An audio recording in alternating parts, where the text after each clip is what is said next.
Corporate accounting start करते हैं। Corporate accounting का हमारा जो चैप्टर है वो है रिकंस्ट्रक्शन। बुक्स में आपका दिया रहेगा internal reconstruction of the companies. तो हम इसे मेनली लेके चलते हैं कि रिकंस्ट्रक्शन ऑफ कंपनीज से।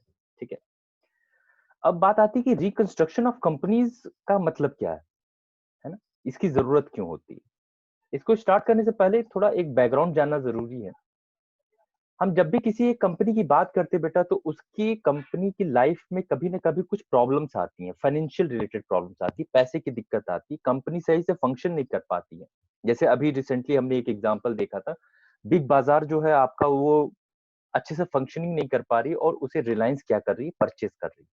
तो सिचुएशन क्या हो रही है, एक कंपनी परचेज कर रही है और दूसरी कंपनी क्या हो रही है, बिक रही है ना। तो बिकने वाली कंपनी ऐसे अपने मन से तो नहीं कब बिक रही होगी, कोई ना कोई रीजन होगा उसका, है ना, प्रॉब्लम्स होगी उसकी फाइनेंशियल सिचुएशन में।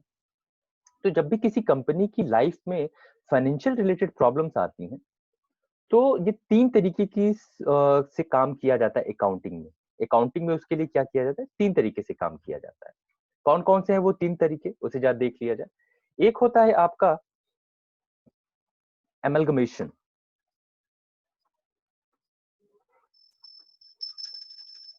ठीक है ना, एक सिचुएशन होती है एमलगमेशन, दूसरी सिचुएशन होती है आपकी एब्जॉर्प्शन, और तीसरी कंडीशन होती है आपकी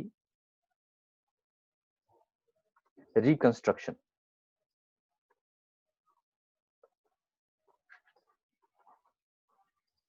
ठीक है, ये तीन सिचुएशंस होती हैं जब एक कंपनी में फाइनेंशियल प्रॉब्लम्स आती हैं, तो उस प्रॉब्लम को हटाने के लिए क्या क्या किया जाता है।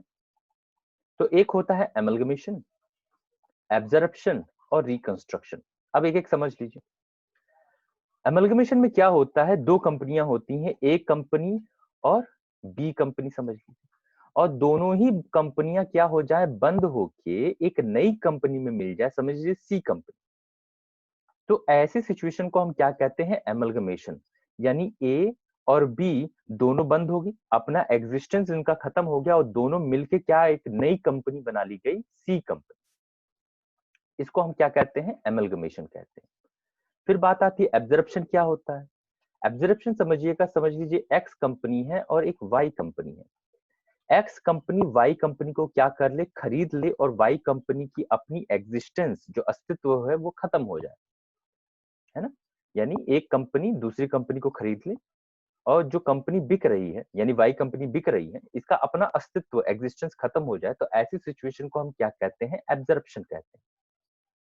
मगर एक अब तीसरी सिचुएशन ये होती है, अगर एक कंपनी बंद होके नई कंपनी नहीं बननी चाहती है, अगर एक कंपनी बिकना नहीं चाहती है, तो अब उसको अपने आप में सुधार करने के लिए एक तीसरा भी सिचुएशन होता है, उसे कहते हैं रिकंस्ट्रक्शन।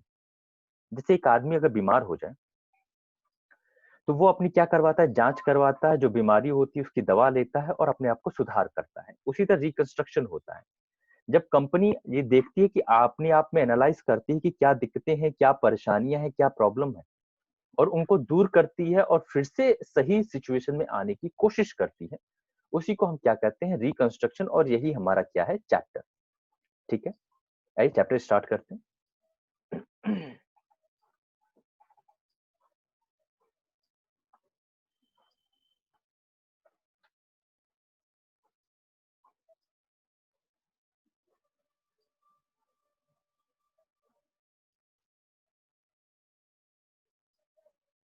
थोड़ा टाइम दे रहा है ओपन होने में।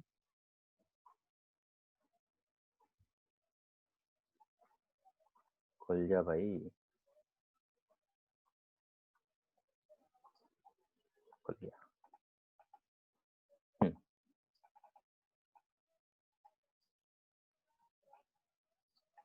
देखिए ये आपके पास क्या है सामने, डेफिनेशन है रिकंस्ट्रक्शन की, हिंदी और इंग्लिश दोनों में।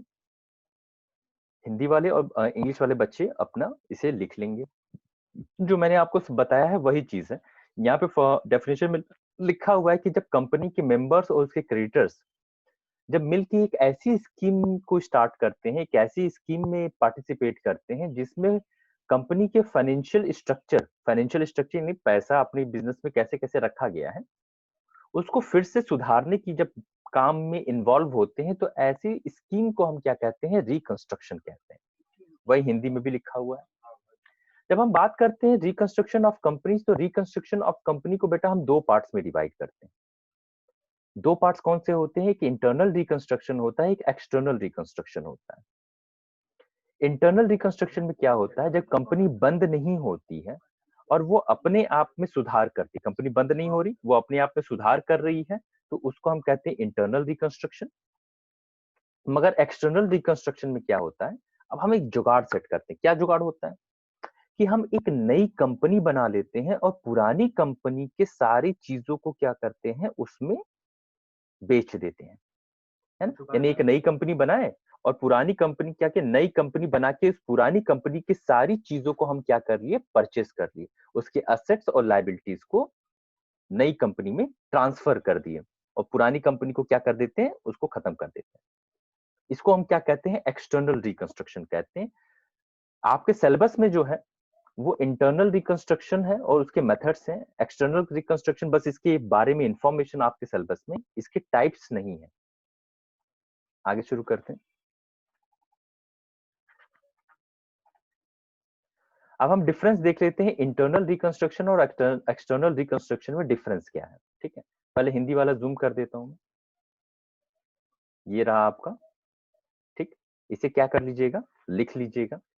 ये आपका एक्सटर्नल और इंटरनल में क्या डिफरेंस है, इंग्लिश में अभी एक्सप्लेन कर देता हूं।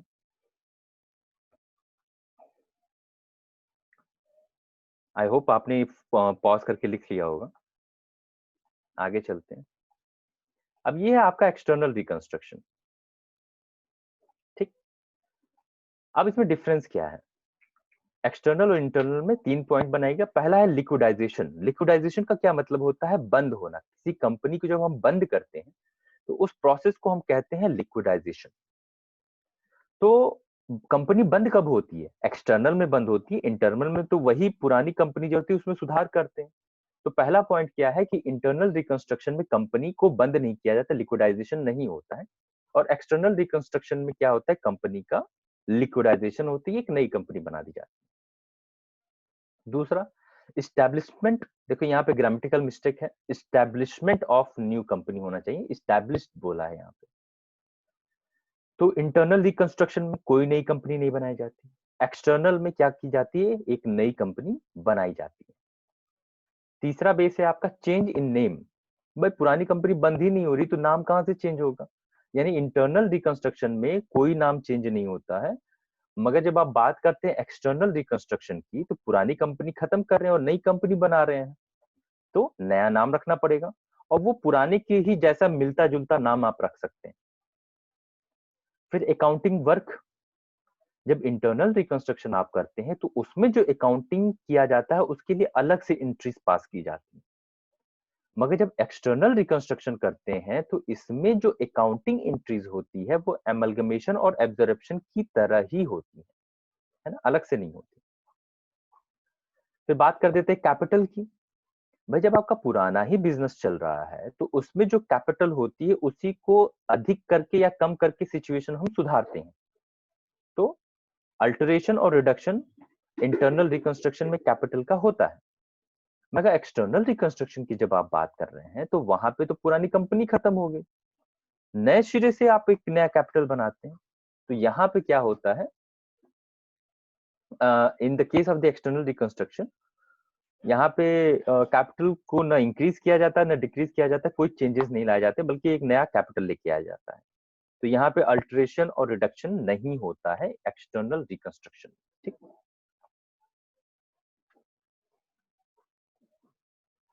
ये आपका ये हो गया। फिर आगे चलते हैं। हाँ बेटा, हिंदी में पहले जूम कर देता हूँ कि फीचर्स ऑफ इंटरनल रिकंस्ट्रक्शन क्या है। जो हिंदी वाले बच्चे हैं वो पांचवा पॉइंट नहीं लिखेंगे, मन करेगा तो लिख लीजिएगा, ऐसा कोई जरूरी नहीं कि इंटरनल रिकंस्ट्रक्शन आपके सिलेबस में है। इंटरनल रिकंस्ट्रक्शन, उसके मेथड्स, एक्सटर्नल रिकंस्ट्रक्शन की केवल डेफिनेशन और डिफरेंस उनका जो है। तो इंटरनल रिकंस्ट्रक्शन के फीचर्स क्या है, इसे देख लिया जाए। पहला क्या होता है, एक कंपनी जब अपनी बिजनेस को स्टार्ट रखते हुए अपने फाइनेंशियल स्ट्रक्चर में चेंज करना। फाइनेंशियल स्ट्रक्चर क्या होता है बेटा, कि आपने शेयर कितना रखा है और डिबेंचर्स अपनी कंपनी में, यानी लोन कितना रखा है, आप अपना पैसा कितना लगा रहे हैं और बाहर से पैसा उधार पे कितना ले रहे हैं, इस कॉम्बिनेशन को ही हम फाइनेंशियल स्ट्रक्चर कहते हैं। तो बिना कंपनी को बंद किए यानी कंपनी को चालू रखते हुए आप फाइनेंशियल स्ट्रक्चर में जब बदलाव करना चाहते हैं तो आप क्या करते हैं, इंटरनल रिकंस्ट्रक्शन का सहारा लेते हैं। दूसरा, जब एक कंपनी बंद नहीं होना चाहती तो वो क्या करती है, वो इस मेथड को अडॉप्ट करती है। तीसरा, ये एक लीगल प्रोसेस है। चौथा, ये जो मेथड है इसमें हम क्या कर सकते हैं, कंपनी का जो शेयर कैपिटल है उसमें बदलाव लेके आ जा सकते हैं, अल्टरेशन कर सकते हैं, चेंजेस ला सकते हैं। और पांचवा इसका नेचर क्या है बेटा, कि यहाँ पे जब आप इंटरनल रिकंस्ट्रक्शन की बात करते हैं तो ये ऐसे डिसीजन नहीं लिया जाता है। आपके जितने भी शेयर होल्डर्स होते हैं, डिवेंचर होल्डर्स होते हैं और क्रेडिटर्स होते हैं, वो एक जगह बैठते हैं और डिसाइड करते हैं और फिर इंटरनल रिकंस्ट्रक्शन को कोऑपरेशन के साथ आगे बढ़ाते हैं। ठीक है, तो ये आपका हो गया फीचर्स ऑफ इंटरनल रिकंस्ट्रक्शन। अब बात करते हैं इंटरनल रिकंस्ट्रक्शन के मेथड्स। देखो बेटा, इंटरनल रिकंस्ट्रक्शन के दो मेथड होते हैं, एक अल्टरेशन ऑफ शेयर कैपिटल और दूसरा reduction in share capital. Alteration मतलब अंश पूंजी में परिवर्तन और रिडक्शन अंश पूंजी में कमी करके। तो जब हम पहले वाले से स्टार्ट करते हैं, alteration of share capital. Alteration of share capital मतलब शेयर के स्वरूप यानी फॉर्म में चेंजेस किए जाते हैं, है ना। और रिडक्शन इन शेयर का मतलब होता है उसकी वैल्यू में कमी अधिक करना, है ना। 1 लाख का शेयर है तो आपने केवल 50 लाख का आपने शेयर्स अपने बिजनेस में रखे, 50 लाख हटा दिए। 1 लाख का बिजनेस है, आपने 2 लाख का शेयर की जरूरत है तो 1 लाख और लेके आए, तो ये रिडक्शन और इंक्रीजमेंट का केस हो गया। अल्टरेशन में हम उसके स्वरूप को चेंज कर देते हैं, यानी शेयर को स्टॉक में कन्वर्ट कर देते हैं। लो डिनोमिनेशन से तो हाई डिनोमिनेशन, हाई डिनोमिनेशन से लो डिनोमिनेशन। ये जो वर्डिंग बोल रहा हूं अभी आगे समझ में आ जाएगी। तो सबसे पहला मेथड लेके चलते हैं, अल्टरेशन ऑफ शेयर कैपिटल। इसको 5 पार्ट में डिवाइड करते हैं। इसके 5 मेथड हैं। कौन कौन से मेथड हैं? सबसे पहला क्या होता है, आपको अल्टरेशन ऑफ शेयर कैपिटल में आप क्या कर सकते हैं, एक नए शेयर्स इशू कर सकते हैं। पहला चीज क्या आता है, अगर आपको पैसे की कमी हो रही है कंपनी में तो आप नए शेयर्स को क्या कर सकते हैं, इशू कर सकते हैं। ठीक, यानी increase in share capital by issue of new shares. दूसरा होता है बेटा बाय कंसोलिडेशन ऑफ शेयर्स। अच्छा, कंसोलिडेशन का मतलब इसे समझिएगा। कंसोलिडेशन का मतलब होता है जब आप छोटे शेयर को बड़े शेयर में कन्वर्ट करते हैं। एक शेयर का दाम 100 रुपया है और उसे 1000 रुपए के शेयर में जब कन्वर्ट करते हैं, छोटे से बड़े की तरफ जाते हैं, तो इसे हम क्या कहते हैं बेटा, कंसोलिडेशन ऑफ शेयर्स। इंग्लिश में जिसे लिखना हो वो लिख सकता है, when the shares are consolidated from low denomination to high denomination is known as consolidation of shares। अब इसका एग्जांपल एक समझ में आपको जरा बताते हैं। देखो बेटा, जब आप बिजनेस स्टार्ट करते हैं तो आपकी एंट्री क्या हो जाती है, जब भी आप बिजनेस स्टार्ट करते हैं तो आप लिखते हैं कैश अकाउंट डीआर, और क्या लिखते हैं, टू कैपिटल। यही शेयर कैपिटल मान लीजिए आप। यानी जब भी बेटा शेयर कैपिटल आता है बिजनेस में तो उसे हम क्या करते हैं, क्रेडिट करते हैं। जब भी कोई लायबिलिटी इंक्रीज होती है, लायबिलिटी आती है, शेयर कैपिटल आते हैं, तो उसे हम क्रेडिट करके बिजनेस में लेके आते हैं, है ना। अब इसी कैपिटल अकाउंट को अगर मुझे क्लोज करना होगा तो मैं क्या कर दूंगा, कैपिटल अकाउंट को डेबिट कर दूंगा। क्या कर दूंगा, कैपिटल अकाउंट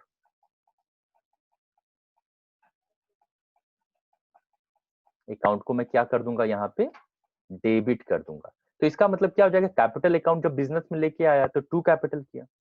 अब अगर कैपिटल अकाउंट को मुझे बंद करना है तो मैं क्या करूंगा, कैपिटल अकाउंट को डेबिट कर दूंगा। ठीक, तो इससे ये अकाउंट क्या हो जाएगा, क्लोज हो जाएगा। अब आते हैं पॉइंट पे। अब यहाँ पे है कंसोलिडेशन ऑफ शेयर्स।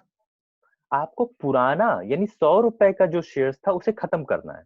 तो आप क्या करोगे, ₹100 शेयर कैपिटल अकाउंट दिया, आपने शेयर कैप 100 रुपए के शेयर कैपिटल अकाउंट को डेबिट कर दिया, यानी कि आपने उस अकाउंट को क्लोज कर दिया। और आपको नया अकाउंट खोलना है कितने से, 1000 रुपए के नाम से। तो आपने क्या किया, 1000 शेयर कैपिटल को क्रेडिट कर दिया। ठीक है। दूसरा आता है sub division of share. Sub division का मतलब होता है कंसोलिडेशन के जस्ट उल्टा होता है। कैसे? सब डिवीजन में हम क्या करते हैं, जब बड़े डिनोमिनेशन को छोटे में कन्वर्ट करना रहता है, यानी 1000 रुपए का एक शेयर का दाम है, उसे 100 रुपए में कन्वर्ट करना है ना। 2000 के शेयर का दाम है, 5 रुपए में कन्वर्ट करना है। तो बड़े डिनोमिनेशन को जब छोटे डिनोमिनेशन में कन्वर्ट करते हैं तो उसे हम कहते हैं सब डिवीजन ऑफ शेयर्स, है ना।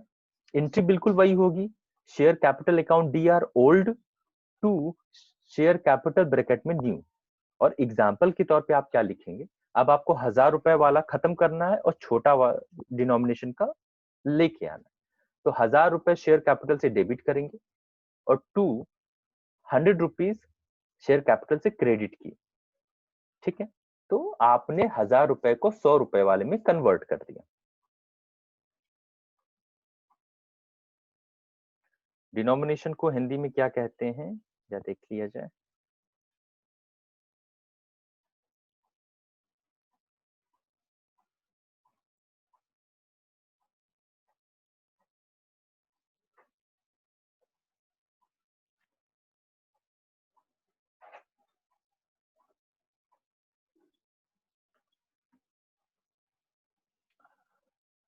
फिर डिनोमिनेशन से आगे बढ़ते हैं।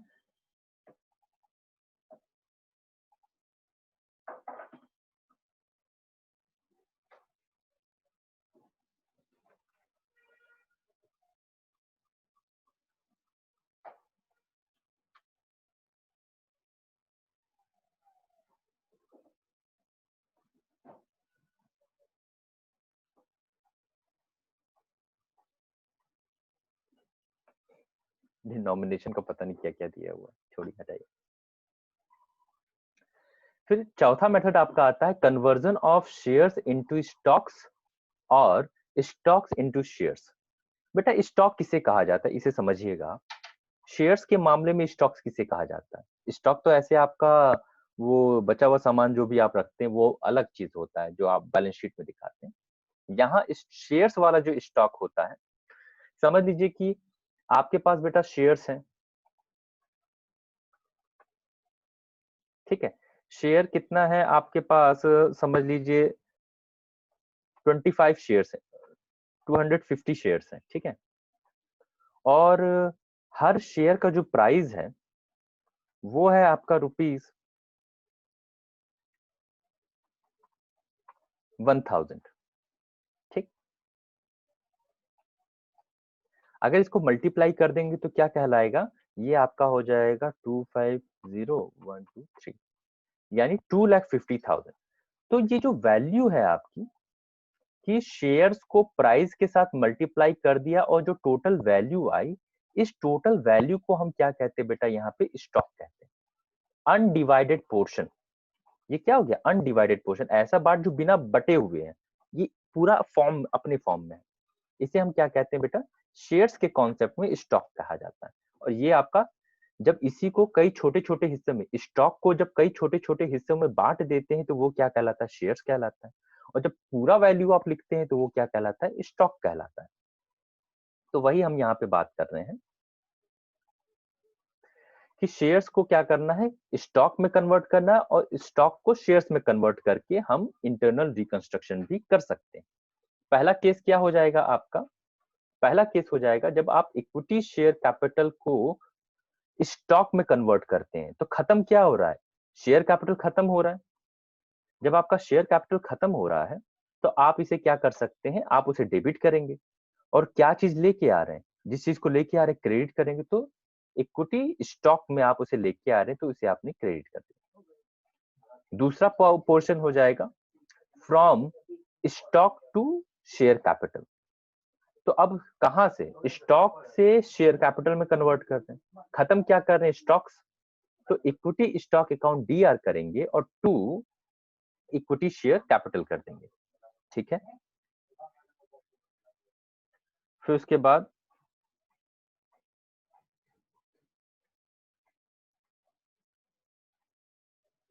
कुछ लोग का मैसेज का रिप्लाई देना पड़ जाता है भाई। पांचवा लास्ट मेथड है आपका cancellation of unissued share capital.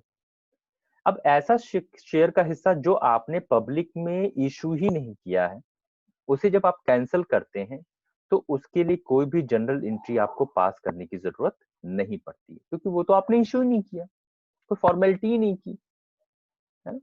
तो उसके लिए कोई भी आपको जनरल एंट्री करने की जरूरत नहीं पड़ती है।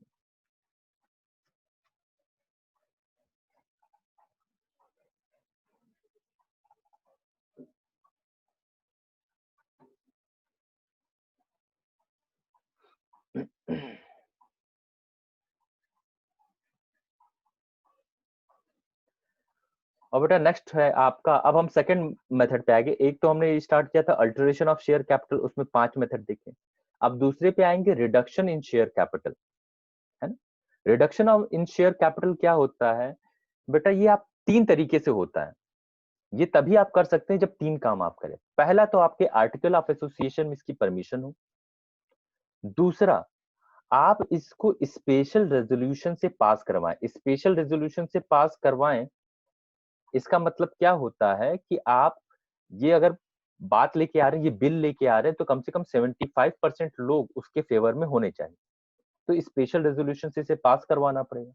और जब पास करवा लेंगे तो फिर आपको कोर्ट की परमिशन लेनी पड़ेगी। तो यानी कि आपके पास 3 चीजें हो गई। पहला क्या हो गया? आपको आर्टिकल ऑफ एसोसिएशन में परमिशन होनी चाहिए।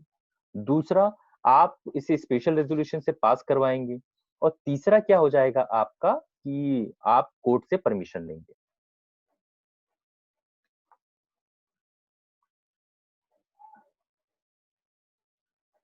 ठीक है, यहीं पे इसे खत्म करते हैं।